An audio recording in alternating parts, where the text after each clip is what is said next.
انسانی زندگی کے جو طبعی تقاضے ہیں نا، ان میں سے ایک تقاضا یہ ہے کہ انسان کبھی کبھی روتا ہے، اور جب وہ رو لیتا ہے تو اس کا دل ہلکا ہو جاتا ہے،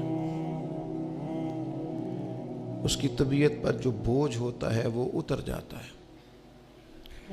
کسی شخص کو کوئی گہرا صدمہ اگر پہنچتا ہے، اس کے کسی قریبی کا انتقال ہو جاتا ہے یا وہ کسی آزمائش کا شکار ہو جاتا ہے اور اس کے آنسو نہیں نکلتے، تو لوگ کہتے ہیں یہ بیمار ہو جائے گا۔ اگر یہ رو نہیں رہا تو یہ شدید ذہنی دباؤ کا شکار ہو جائے گا۔ انسان روتا ہے، آنسو نکل آتے ہیں تو اس کی طبیعت سے بہت ساری چیزیں، بہت سارا بوجھ ہٹ جاتا ہے۔ رونا اللہ تعالیٰ نے انسانی فطرت کا تقاضا بنایا ہے کہ جس طرح وہ خوش ہوتا ہے، ہنستا ہے، تو اس کے چہرے سے وہ چیزیں آشکار ہوتی ہیں، تو اسی طرح جب وہ رو پڑتا ہے اور آنسو اس کے رخساروں سے چھلک آتے ہیں تو یہ اس کے غم کا اظہار ہوتا ہے۔ ہمارا یہ مسئلہ ہے کہ روتے بہت زیادہ ہیں لوگ، اور کثیر تعداد میں آنسو بہاتے ہیں، لیکن منظر تکلیف کا یہ ہے کہ بندے بندوں کے لیے روتے ہیں، بندے دولت کے لیے روتے ہیں، اقتدار کے لیے روتے ہیں، من چاہی زندگی کے لیے روتے ہیں، بندے حصول زر کے لیے روتے ہیں۔ ہمیں کہا گیا تھا رو، لیکن رونا اللہ رسول کے لیے۔ ایک تو بندوں کے لیے نہیں رونا، اور ایک بندوں کے سامنے نہیں رونا۔ رونا ہے تو اللہ کے لیے، اس کے محبوب کی محبت کے لیے، اور چونکہ یہ معاملہ ہی اللہ رسول کے ساتھ ہے تو پھر بندوں کے سامنے کیا رونا؟ جب ان کے لیے رونا ہے تو پھر ان کی بارگاہ میں رونا ہے۔ ہم اس معاشرے میں آج آنکھیں کھولتے ہیں اور دیکھتے ہیں تو اس معاشرے کا ایک بہت بڑا مسئلہ غیر سنجیدگی ہے، ہنسنا ہے، اور غیر سنجیدہ ہنسنا ہے، مزاح سے ہٹ کر آگے نکل کر دل لگی سے آگے جا کر ہم مذاق کے عادی ہو گئے، اور مذاق بھی اس طرح کا کہ ہم دوسروں کی توہین کرتے ہیں، ہم دوسروں کو اذیت پہنچاتے ہیں، دوسروں کی کسی چیز کا ذکر کر کے اس کا مذاق بناتے ہیں۔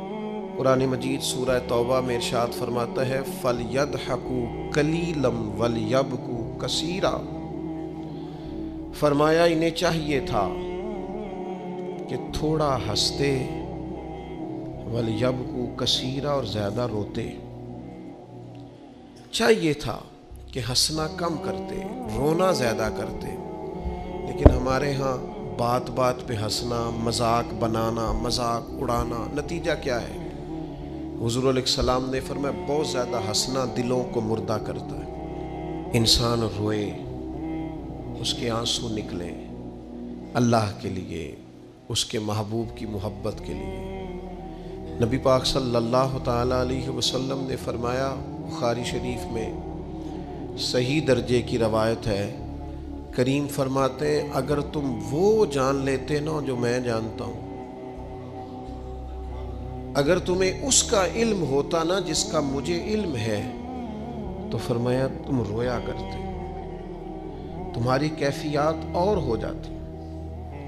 بعض اوقات کچھ لوگ غیر سنجیدگی کا مظاہرہ کرتے ہیں، ہنستے ہیں، شغل بناتے ہیں، بہت سارے کام ایسے ہیں، بہت سارے فیوز و برکات ایسے ہیں جو انہیں ملنے ہوتے ہیں، نہیں مل پاتے، تو وہ غیر سنجیدگی طبیعت کی، لہجے کی غیر سنجیدگی، ان سے وہ فیوز و برکات اٹھا لیتی۔ میں دوستوں سے کہتا ہوں، آپ کسی جگہ محفل میں جاتے ہیں، آپ کسی دینی اجتماع میں جاتے ہیں، لیکن رستے میں اگر آپ شغل کرتے ہوئے جا رہے ہیں، ہنستے ہوئے جا رہے ہیں، آپ نے کیا فائدہ حاصل کیا؟ آپ جہاں بھی جا رہے ہیں، موبائل آپ کا آن ہے، موبائل دیکھ رہے ہیں، موبائل چلا رہے ہیں، موبائل ہی چل رہا ہے، تو آپ نے کیا سنجیدگی حاصل کی؟ پایا کیا؟ ہر کام صرف موبائل کے سٹیٹس کے لیے کیا ہے؟ تم اگر وہ جان لیتے جو میں جانتا ہوں، اصحاب صفا کے پاس قرآن مجید کی کوئی آیت تلاوت کی گئی تو وہ رونے لگے، صحابہ رو پڑتے تھے، اللہ کے خوف سے، خشیت سے رو پڑتے تھے۔ کوئی آیت تلاوت کی گئی، اصحاب صفا رو پڑے، ان کو روتا دیکھ کر حضور بھی آئے اور اللہ کے رسول کی آنکھوں میں بھی آنسو آئے۔ اور پھر اللہ کے حبیب علیہ السلام نے اس عمل کا اظہار فرمایا۔ حضور فرمانے لگے جو آنکھیں رب کے خوف سے آنسو بہاتی ہیں نا، ان کو اللہ پھر دوزخ پر حرام کر دیتا ہے، پھر وہ جہنم میں نہیں جایا کرتا۔ وہ اللہ کے خوف سے چھلک پڑی، جذبات ابل کر باہر آ گئے۔ سعادت مند لوگ ہوتے ہیں، سعادت مند۔ نبی پاک علیہ السلام نے فرمایا، ترمذی میں موجود ہے، حضور فرماتے ہیں 3 باتیں خوش بختی کی علامت ہیں۔ یا رسول اللہ صلی اللہ تعالی علیہ وسلم کون سی؟ تو ایک تو حضور نے فرمایا اللہ سے ڈرو، اور دوسرا فرمایا بلا وجہ اپنے گھر سے نہ نکلو، اور تیسرا فرمایا اپنے گناہوں پر رویا کرو۔ اگر تمہیں رونا آ جاتا ہے تو یہ سعادت مندی ہے تمہارے۔ مجھے کچھ دوست کہتے ہیں مجھے غصہ بڑا آتا ہے، تو میں کہتا ہوں مجھے بھی بڑا آتا ہے، بڑا آتا ہے، لیکن اپنے گناہوں پر آتا ہے، اپنی غلطیوں پر آتا ہے۔ مجھے زندگی میں جتنا غصہ آیا ہے اپنی کوتاہیوں پر آیا، جہاں جہاں مجھ سے سستیاں ہوئی ہیں مجھے ان پر غصہ آتا ہے۔ اور جب اپنے آپ پر غصے سے فارغ ہوں گے تو کسی اور پر بھی کر لیں گے۔ ابھی تو ڈھونڈتا پھرتا ہوں اے اقبال اپنے آپ کو، آپ ہی گویا مسافر، آپ ہی منزل ہوں میں۔ میرے عزیز، اگر انسان کو یہ سعادت مندی نصیب ہو جائے، وہ کبھی اپنے مالک کے خوف سے رو پڑے، کبھی اس کی محبت میں رو پڑے۔ مجھے بتائیں نا، بچہ جب رو ہی پڑتا ہے تو پھر اماں سارے کام چھوڑ کے متوجہ ہو جاتی۔ لوگ کہتے ہیں وہ میرے پاس آیا تھا تو بس رو ہی پڑا تھا، تو پھر میں کیا کرتا؟ وہ رو ہی پڑا ہے تو معاملہ ختم ہو گیا۔ بچے کی شدید غلطی پر اسے ڈانٹا تھا پر وہ رو پڑا، نرم ہو گیا دل ماں کا، باپ کا، چچا کا، بڑوں کا، چونکہ وہ رو پڑا ہے۔ عزیز بھائی، جب تو بھی رب کی بارگاہ میں رو ہی پڑے گا نا، جب تو اس کی خشیت سے ٹوٹ ہی جائے گا نا، جب اس کے حضور آ کے عرض کرے گا نا مالک میں کہاں جاؤں تیری بارگاہ میں نہ ہوں، کہاں جاؤں۔ اعلیٰ حضرت بریلوی رحمۃ اللہ علیہ کے والد تھے، بڑے درد سے دعا کرتے تو لوگ ان سے دعائیں کرایا کرتے تھے، اور عجیب سے نا دعا کے اندر محو ہو جاتے تھے۔ اپنے لفظوں میں بات کروں تو بڑی کھوب کے دعا کرتے سن۔ بعض بندے رٹیاں رٹائیاں دعاواں کرتے، بس وہ ٹھیک ہے، ہاتھ اٹھا دیے جو مولانا صاحب کہیں گے ہم بھی، وہ بڑے محو ہو کے دعا کرتے تھے۔ تو کسی نے ان سے کہا حضرت اتنی للہیت سے اور اتنی محویت سے اور اتنے ذوق سے دعا کیسے؟ فرمانے لگے میں نے اپنی بیوی سے طریقہ سیکھا ہے۔ سیکھنے والے سبھی جگہ سے سیکھتے، اپنے بچوں سے بھی سیکھ لیتے، اور جن کا خیال ہونا ہمارے پاس کل عقل آ گئی ہے، وہ بیچارے عقل کو خیر بات کہہ دیتے ہیں، جن کو سارا ہی پتہ ہے انہیں کچھ پتہ نہیں۔ کہتے بیوی سے سیکھا ہے دعا مانگنے کا طریقہ۔ حضرت وہ کیسے؟ فرمانے لگے اسے کوئی کام تھا مجھ سے، کوئی گھر کا خرچہ تھا، اس نے بتایا خرچہ، میں نے اسے کہا ابھی میرے پاس پیسے نہیں ہیں، آتے ہیں تو دوں گا۔ 2-4 دنوں کے بعد پھر اس نے کہا، میں نے کہا تھا گھر کے خرچے کے لیے کچھ پیسے، تو فرماتے ہیں میں نے کہا ابھی میرے پاس نہیں ہے، آتا ہوں تو دے دو۔ عورتوں کی عادت ہوتی ہے بار بار یاد کرانا، کہتے اس نے پھر یاد کرایا، وہ میں نے گزارش کی تھی کچھ پیسے چاہیے، فرماتے مجھے غصہ آ گیا، میں نے کہا تو کیا روز ایک ہی بات کرتی ہے، تجھے کہا ہے نا ابھی پیسے نہیں ہیں، آتے ہیں تو دے دوں گا۔ ہر روز یاد کرانے کا کیا مطلب ہے؟ ایک ہی بات کا رٹا لگایا، پیسے چاہیے، پیسے ٹھیک ہے، خرچ ہے، آپ ٹھیک کہہ رہی پر ابھی نہیں میرے پاس۔ کہتے میں نے ڈانٹ دیا۔ سعادت مند خاتون تھی، حوصلے سے ڈانٹ برداشت کی، تو کہنے لگی غلطی ہو گئی، مجھے نہیں بار بار کہنا چاہیے تھا، آپ تو ناراض ہی ہو گئے، لیکن ایک بات یہ کہنی تھی کہ آپ ہی میرے شوہر ہیں، میں آپ سے نہ کہوں تو پھر کس سے جا کے کہوں؟ آپ سے ہی کہنا ہے نا، میں نے، آپ ہے نا میرے سر کے تاج، تو کس سے اور کہوں؟ میں اور کسی سے کہوں؟ شیخ فرماتے ہیں میرے ہاتھ میں کچھ چیز تھی، ہاتھ کانپا، وہ چیز گری، چھم چھم میرے آنسو ٹپکے، چھم چھم میں رو پڑا۔ تو خاتون کہنے لگی آپ کیوں روئے، کیا ہوا؟ تو فرمانے لگے مجھے تو رب سے مانگنے کا طریقہ تو نے سکھا دیا، جب میں اس کی بارگاہ میں عرض کروں گا نا مالک بڑے دروازوں پہ گیا ہوں کوئی نہیں میری سنتا، بڑے درد کے ساتھ میں نے کہا ہے پر فریاد کو کوئی نہیں پہنچا، اے اللہ تو ہی میرا رب ہے، پھر تجھے نہ کہوں تو کس کی بارگاہ میں جا کے کہوں؟ میں بیمار ہوں اور شفاؤں کے لیے ترس گیا ہوں، میں مقروض ہوں اور جان چھڑانے کے لیے ترس گیا ہوں، میں کمزور ہوں اور سعادت پانے کو ترس گیا ہوں، میں بے کیف ہوں اور سجدوں کی لذت کے لیے بے چین ہو گیا ہوں، میں بے کیف ہوں اور چاہتا ہوں میرا قرآن پاک کی تلاوت سے دل لگے، پر مالک جب توفیق تو دینے والا ہے تو پھر تجھ سے نہ کہوں تو میں کس سے جا کے کہوں؟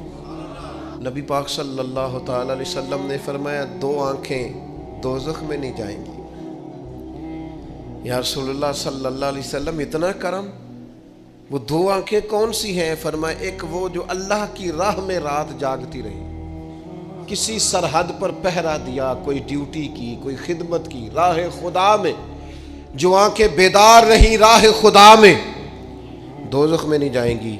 اور دوسرا فرمایا جو رب کی یاد میں رو پڑی، جس سے خشیت آئی، جو ڈر گیا، پر ڈرا اللہ کے، آنسو فارسیل نہ ہو، کوئی اداکاری کا ماحول نہ بنائے، وہ اس طرح نہ ہو رو رو کے دعا، رکت انگیز دعا، اور فلاں کیا بات، فلاں کے بڑا رلایا اور فلاں میں بڑا درد تھا اور فلاں کے آنسو نکل آئے اور پیر صاحب قبلہ رو ہی پڑے، فارسیل نہ ہو چیزیں، اداکاری نہ ہو، اس کی طبیعت پر پورا اثر ہو۔ اور جب خشیت کے ساتھ وجود کانپتا ہے، وہ کسی نے کہا تھا کہ آنسو قربت کا سبب ہوتے ہیں، جب آپ کی روح کسی کی روح سے ملتی ہے تب آنسو نکلتے ہیں۔ جب تو اللہ سے پورا جڑ جاتا ہے نا، جب رسول کائنات کی بارگاہ سے تیری پوری توجہ لگ جاتی ہے، پھر آنسو بن کر دل تے پار پوے جس ویلے ادو پار بناون اکھیاں، بے درداں محبوباں دے سارے ناز اٹھاون اکھیاں۔ عزیز دوست، جب آپ پورے طور پر جڑ جاتے، او یارو کتنا روئے ہیں مسلمان اقوام متحدہ کے سامنے جا کے، کتنی قراردادیں پیش کی تم نے سلامتی کونسل میں، حتیٰ کہ مسلمانوں کے جو امیر ملک تھے ان کی تنظیمیں بنی، کوئی مسلمانوں کی داد رسی کو نہیں پہنچا۔ میری کو بہت لمبی عمر تو نہیں ہے، پر میں نے برما میں مسلمانوں کے کٹتے ہوئے حالات دیکھے، خبریں آئیں، ہم نے دیکھی، کٹتے اور سسکتے مسلمان ہم نے دیکھے۔ ہم نے دیکھا لیبیا پہ حملہ ہوا اور ٹوٹ گیا سارا ملک۔ میں نے وہ منظر دیکھا جب غوث پاک کے بغداد میں بمب گرے۔ ہم نے وہ دور دیکھا جب کسی نے خبر دی کہ کربلا میں پھر سے کربلا برپا ہے۔ ہم نے وہ منظر دیکھا جب پتا چلا کہ پھر سے مولا علی کے نجف اشرف کو اجاڑا جا رہا ہے۔ ہم نے وہ سارے منظر بار بار دیکھے، بار بار سنے، اور اب تو شرم آتی ہے۔ میرا دل کرتا ہے میں فلسطین کا نام نہ لیا کروں، شرم آتی۔ یہ کوئی ہماری تقریروں کے موضوع ہیں؟ یہ کوئی ہمارے کالم لکھنے کے عنوان ہیں؟ یہ کوئی ہمارے موبائل پہ لگانے کے سٹیٹس ہیں؟ یہ تو شرم سے مر جانے کا مقام ہے۔ یہ کوئی گردنیں اٹھا کے بات کرنے والی بات ہے؟ یہ موبائل پہ ایک دوسرے کو ویڈیو دکھانے کا منظر ہے؟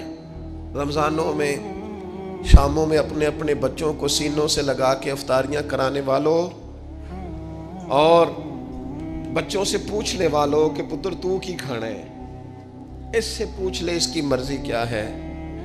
تمہیں پتہ ہے فلسطین کی بیٹیاں بھی سیدہ خدیجۃ الکبریٰ کی بیٹیاں ہیں، وہ مومنوں کی مائیں ہیں تو ان کی بھی تو مائیں ہیں نا۔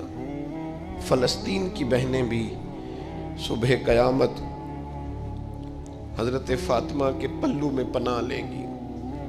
نبی پاک صلی اللہ تعالی علیہ وسلم نے فرمایا من اذا مسلمن فقد اذانی،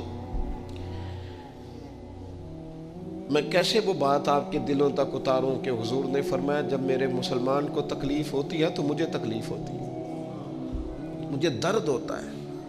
اس رسول کی امت جو کافروں کی رسیاں زور سے باندھی جائیں تو حضور فرمائیں ڈھیلی کر دو، یہ ہائے ہائے کرتے ہیں تو مجھے نیند نہیں آتی۔ اگر بدر میں قیدی بنا کے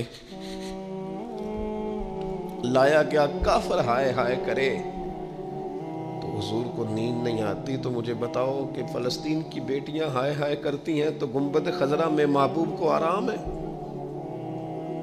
میرے عزیز، بے حسی کی زندگی، چھوٹے موٹے بیانات، تو بھی کہہ دے تھوڑا سا، فلانے کا بیان نہیں آیا، کیا کرنا ہے بیان دے کے، کیا بات کرنی ہے تذکرہ کر کے؟ دوستو آؤ، رو کے دیکھ لیا ساری دنیا کے سامنے، کچھ رب کے سامنے رو کے نہ دیکھ لیں۔ اب اسے کہے نا، اب حضور کی بارگاہ میں عرض کر کے نہ دیکھ لے کہ تجھ سے فریاد ہے اے گنبد خضرا والے، اب کعبے والوں کو ستاتے ہیں کلیسا والے، اور کی اگر تو نے دل مسلم کی دل جوئی نہیں، پھر ہمیں تانا دیں گے بت کہ مسلم کا خدا کوئی نہیں۔ اب اللہ رسول کی بارگاہ کی طرف رجوع نہ کر لیں، اب چھوڑ نہ دیں سیاستدانوں کے گلے، اب چھوڑ نہ دیں دنیا اقوام متحدہ کی بات اور سلامتی کونسل کی بات، اب اپنے اللہ کی جانب رجوع نہ کریں۔ دیکھو نا، نبی پاک صلی اللہ تعالیٰ علیہ وسلم نے ہمیں فرمایا تمہارے آنسو قدر والے ہیں، رب رسول کی بارگاہ میں بہانا، ان کو ضائع نہ کرنا۔ عزیز بھائیو، یہ آنسو جو اللہ رسول کی بارگاہ کی طرف بہتے ہیں، یہ اللہ کی رحمت کو متوجہ کرتے ہیں، یہ مالک کریم کے کرم کو مائل کرتے ہیں۔ ہمارا مسلح آباد ہونا چاہیے۔ وہ مجھے ایک دوست کہنے لگے صرف دعا کریں فلسطین کے لیے، آپ نے کہا جم کے دعا کریں، صرف دعا کرنے سے کیا ہوتا ہے؟ میں نے کہا دعا کرنے سے پہاڑ ہل جاتے ہیں اپنی جگہ سے۔ میرے رسول پاک رات کو دعا کریں تو صبح فاروق اعظم جیسے لوگ آ جاتے ہیں دین اسلام۔ نبی پاک علیہ السلام رات دعا کریں نا، دعا، اور بدر کی رات حضور دعا کریں تو اللہ 7,000 فرشتوں کو بھیج دیتا ہے مسلمانوں کی مدد کے لیے۔ صحابہ فرماتے ہیں میدان بدر میں ہم کسی کو قتل کرنا چاہتے تھے، لیکن اس کی گردن پہلے سے کٹ کے گر جاتی تھی، فرشتے آئے ہوئے تھے۔ آج ہمارے ساتھ اللہ کی مدد ناراض ہو گئی ہے، ہم سے رب کی مدد ناراض ہے۔ ہماری مجموعی غلطیاں، قومی کوتاہیاں، بددیانتیاں، رشوت خوریاں، ہمارے جھوٹ، ہماری بد اخلاقیاں، مجموعی طور پر سوسائٹی کی مادہ پرستی، اخلاقی رویوں کی گراوٹ، لوٹنا، اپنا حصہ وصول کرنا، جگہ جگہ پہ کمیشن مقرر کرنے، ہر شخص کا ذات کے لیے سوچنا، اللہ کی مدد پھر روٹ جایا کرتی ہے، ناراض ہو جایا کرتی ہے۔ سب سے ضروری کام یہ ہے، سب سے ضروری کام کہ اللہ کی مدد شامل ہو۔ سب سے، ایک صحابی تھے، ایک جگہ انہیں شہید کیا جا رہا تھا، تو کافر چاہتے تھے کہ ہم ان کی لاش کو معاذ اللہ ثم معاذ اللہ بے حرمتی کریں۔ انہوں نے عرض کی مالک تو میرا مددگار ہے، اس بیابان جنگل میں میری مدد کرنا۔ شہد کی مکھیاں آ گئیں، ان کے پورے وجود کو چھپا لیا، کوئی چیز قریب آئی نہیں، اور لوگ کہتے ہیں مکھی اٹھ کے بیٹھے تو زخمی کر دیتی ہے، لیکن وہ اٹھ کے گئیں تو وجود پہلے سے زیادہ تر و تازہ تھا۔ اللہ نے محفوظ کر لیا وجود ان لوگوں کا، اللہ نے حفاظت فرمائی، اللہ کی مدد شامل تھی، اللہ کی مدد۔ ایٹم بم تم نے بنا لیے، ہتھیار تم نے سجا لیے، دولتیں تم نے جمع کر لی، بڑے بڑے تم نے ادارے قائم کیے، اب ایک کوشش اور بھی کرو، رب رسول کی بارگاہ میں رو تاکہ تمہیں اللہ کی مدد بھی ملے، تمہارے اندر حوصلہ بھی پیدا ہو، تمہارے اندر شعور بھی بلند ہو، اپنی ذات سے اٹھ کر سوچنے کی تمہیں طاقت بھی میسر آئے۔ میرے عزیز، اگر اس کی بارگاہ میں رونا آ جائے نا، اس کی بارگاہ میں اسے منانا آ جائے، تو پھر تو کیفیات ہی کچھ اور ہو جاتی ہیں۔ کتنا کو روئیں بھلا؟ حضور فرماتے ہیں بہت لمبا تم نہ بھی نہ رونا، اگر مکھی کے یا مچھر کے پر کے برابر بھی تمہارے آنسو نکل گئے نا، میں اب اس سے زیادہ کیا آپ کی بارگاہ میں بات عرض کروں. حضور فرماتے ہیں ایک مکھی اور مچھر کے پر کے برابر بھی تیری آنکھ سے آنسو نکل آیا، شرط یہ ہے نکلے ریاکاری کے لیے نہیں، نکلے اللہ کی رضا کے لیے، اس کی خشیت میں نکلے. فرمایا اگر مکھی کے پر کے برابر بھی تو رو پڑا تو اللہ تعالیٰ تیرے لیے دوزخ سے آزادی لکھ دے گا. اور نبی پاک صلی اللہ تعالیٰ علیہ وسلم نے بیان فرمایا ہے، حضور فرماتے جو اللہ کے خوف سے رو پڑے نا، جس طرح بھینس بکری گائے کے تھنوں سے نکلا ہوا دودھ دوبارہ تھنوں میں نہیں نہ جاتا، اسی طرح جو رب کی یاد میں رو پڑے وہ دوزخ میں نہیں جاتا. یہ مثال دیکھیں کیسی دی حضور نے سمجھانے کی. اگر کبھی رونا آئے اس کے لیے تنہائی کا انتخاب کریں، مجمع میں نہیں. ایک بندے کو حضرت عمر نے مجمع میں روتا دیکھا تو فرمایا یہ کام تو اکیلے میں کرتا تیرے لیے برکت والا ہوتا، تیرے آنسو نکلے تیرے رخساروں پہ بہیں. اور شیر خدا تو شیر ہے نا، حضرت مولا علی شیر خدا فرماتے ہیں اگر تیری آنکھوں سے کبھی آنسو نکلے نا اللہ کی یاد میں، حضور کی محبت میں، تو فرمایا ان آنسوؤں کو پوچھنا نا، ان کو چہرے سے صاف نہ کرنا. یہ تو آنسو اس قابل ہیں کہ تیرے رخساروں پہ رہیں، یہ تو روشنی ہے تیرے چہرے کی، ان کو پوچھنا نا. حضرت علی رضی اللہ تعالیٰ عنہ نصیحت کرتے ہیں انہیں رہنے دے، یہ آنسو بڑا قیمتی ہے، یہ نکلا تیری آنکھ سے ہے پر کسی کا ہو کے نکلا ہے، نکلا تیری آنکھ سے ہے پر کسی کے لیے نکلا، نکلا تیری آنکھ سے ہے پر اس نے تجھے بتایا ہے کہ تیرے وجود میں، تیری دھڑکنوں میں، تیرے جذبات میں کسی اور کا بھی حصہ ہے. یہ رب رسول کی رضا کے لیے چھلکا ہے. وہ حضرت شیخ سعدی رحمۃ اللہ تعالی علیہ آپ مہمان نواز بڑے تھے. حضرت سعدی کچھ لوگ نا بڑے مہمان، سارا دن یہی سوچتے رہتے ہیں کسی کو کھلانا کیسے، جی دنیا آوے کھا کھا جاوے تے راضی ہووے بلا. تو حضرت سعدی مہمان نواز بڑے تھے تو قرضہ چڑھ گیا. قرضہ صرف مہمانوں کو کھانا کھلانے کا ہی تھا. تو ایک دن سارے ہی قرض کھا کے بیٹھ کے کہنے لگا بابا پیسے دیں گے تو جائیں گے، پیسے رکھ. سب جھگڑا کر رہے ہیں. تو حضرت سعدی کہتے ہیں وہ مطالبہ کر رہے ہیں پیسے دو اور مجھے ٹینشن ہے ان کو کھلایا پلایا کچھ نہیں.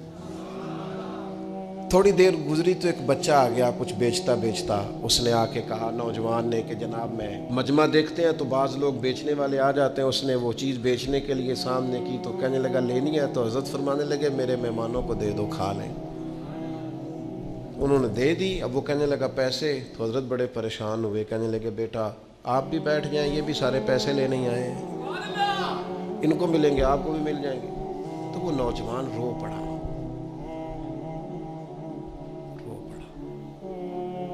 کہنے لگا حضرت صاحب میں تو یتیم ہوں، بہنیں اور ماں انتظار کر رہی ہیں. حضرت بڑے پریشان ہوئے یہ کیا ہو گیا.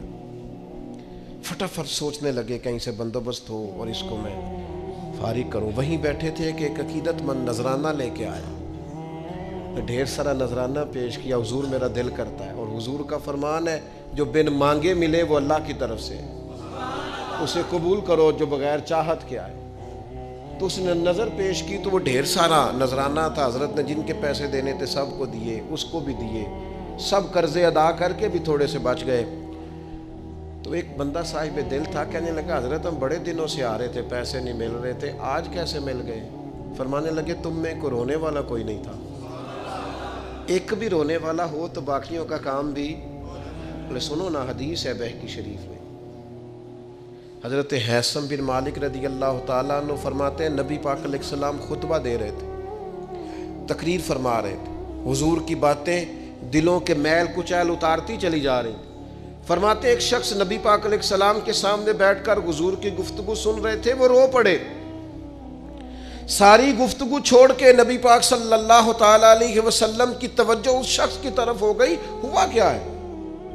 وہ تقریر سنتے، بات سنتے بس رو پڑے. تو نبی پاک علیہ السلام فرمانے لگے آج اگر وہ سارے مومن بھی یہاں موجود ہوتے جن کے گناہ پہاڑوں کے برابر وزنی ہوتے تو اس ایک بندے کے رونے کی وجہ سے اللہ سب کی بخشش فرما دیتا. اور نبی پاک علیہ السلام فرمانے لگے یہ رویا ہے تو اس کے رونے پر فرشتے بھی روئے ہیں، اور فرشتے دعا کر رہے ہیں کہ اے اللہ یہ جو نہیں روتے نا ان کے حق میں ان کی سفارش قبول کر لے جو تیری بارگاہ میں روتے ہیں، جو تیرے حضور عرض گزار ہوتے ہیں، ان کی سفارش قبول کر لے، ان کے حق میں قبول کر لے۔ وہ بڑا رولیا ہے فیکٹری کے مالک کے سامنے، بڑا رولیا امیروں کے سامنے، مالداروں کے سامنے، تگڑے رشتہ داروں کو مائل کرنے کی بڑی جد و جہد کر لی، کچھ وقت سحری میں اٹھ کے رب کے حضور نہ روئیں، کچھ وقت سحری میں سجدہ لمبا نہ کریں اس کی بارگاہ میں، کچھ دعائیں اس کے حضور نہ مانگیں۔ میں کہوں گا ماؤں سے پریشان ہے بیٹے، سحری میں دامن پھیلا دو رب کی بارگاہ میں۔ میں کہوں گا والد سے سفارشیں تم نے بڑی ڈھونڈ لی، جد و جہد بڑی کر لی، یاروں سے بڑا کہہ لیا کہ بیٹے کو باہر بھیجنا ہے، کوئی کاروبار ٹھیک کرنا ہے، اب کچھ دروازہ اللہ کی رحمت کا بھی تو کھٹکھٹاؤ نا۔ اور میرے نبی پاک علیہ السلام نے گارنٹی دی ہے، فرمایا ماں باپ اولاد کے لیے جو بھی مانگے اللہ اپنے فضل سے عطا فرماتا ہے۔ اللہ کی بارگاہ کی طرف رجوع کریں، زیادہ توجہ رب کی جانب، اتنا نہ دوڑیں بندوں کے پیچھے، اتنا نہ منائیں بندوں کو، اللہ کی طرف توجہ، اپنے رب کی بارگاہ میں رونا، اللہ رسول کے حضور حاضر ہونا ہے۔ آپ دیکھیے کس قدر جم کے صحابہ حضور کی محبت میں آنسو بہاتے۔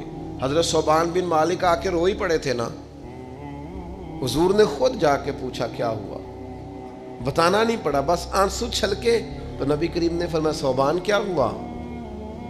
عرض کی دل نہیں لگتا، یہاں تو پریشان ہوتا ہوں تو زیارت کر لیتا ہوں، تو جنت میں کیسے دل لگے گا؟ بس وہ روئے تھے نا، حضرت جبریل آ گئے، کہا محبوب رب فرماتا ہے جو اللہ رسول کی اطاعت کریں گے جنت میں بھی اللہ پڑوس عطا کر دے گا۔ رو پڑے تو جنت تک بات چلی گئی، رو پڑے تو میرے عزیز یہ تو ہے نا عام آدمی کا رونا، صحابہ کا رونا، اور اگر آنسو نبی پاک کے نکل آئے تو صحیح مسلم میں، صحیح بخاری میں حدیث ہے، سرکار دو عالم علیہ السلام ان آیات کی تلاوت فرما رہے تھے جو حضرت ابراہیم علیہ السلام کے بارے میں آئیں، جو جناب عیسیٰ کے بارے میں آئیں، جن آیات میں حضرت ابراہیم اور جناب عیسیٰ علیہ السلام نے کہا ہے اللہ بہت سارے لوگ گمراہ ہو گئے، بہت سارے لوگ گمراہ کر دیے گئے، اور جن میں یہ فرمایا کہ یا اللہ جو میری اطاعت کریں گے وہ میرے ہیں، اور جو میری نافرمانی کرے تو ان کے لیے غفور ہے۔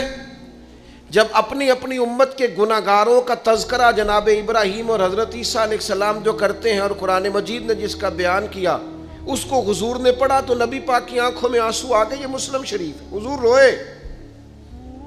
اللہ کریم نے حضرت جبریل امین کو کہا جبریل جائیے میرے حبیب سے پوچھئے کیا معاملہ ہے۔ حضرت جبریل آئے، حالانکہ رب جانتا ہے، آ کے عرض کی یا رسول اللہ رب فرماتا ہے آپ رو رہے ہیں، تو کہا جبریل امت کے لیے رو رہا ہوں۔ آپ کی توجہ ہے میری بات؟